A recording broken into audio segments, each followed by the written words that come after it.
আজকে আমরা চলে আসলাম গাজীপুরের অত্যন্ত গ্রাম এলাকায়।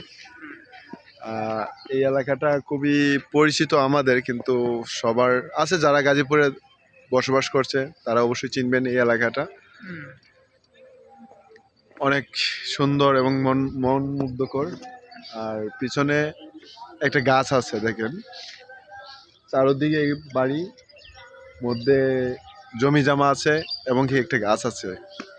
অনেক ভালো লাগতেছে এই জায়গাটাতে এসে, মামার তো আরো বেশি। মামা আমি একদম ক্ষণিকের জন্য গ্রামে চলে গেছিলাম, মানে এত সুন্দর দৃশ্য, পাশেই ফসলি জমি দেখতে পাচ্ছেন। মানে আমার ফসলি জমি বা সবুজের প্রতি কেন জানি একটা আগ্রহ। মানে আমি যখন এই ধরনের কোনো দৃশ্য দেখি আমার মন চায় যে একটু বসি পাশে গিয়ে, বা মানে ক্ষণিকের জন্য এক কথায় হারিয়ে যাই। তো আমরা যে জায়গায় বসছিলাম এই জায়গাটা একটু দেখাবো মামা। এই যে দুবরা ঘাস, এই যে দুবরা ঘাস, এই জায়গাটাতে আমরা বসছিলাম জমির পাশেই। তো আসলে এক প্রাণবন্ত সময়, উৎসবমুখর সময় পার করছি আমরা একটু আগে।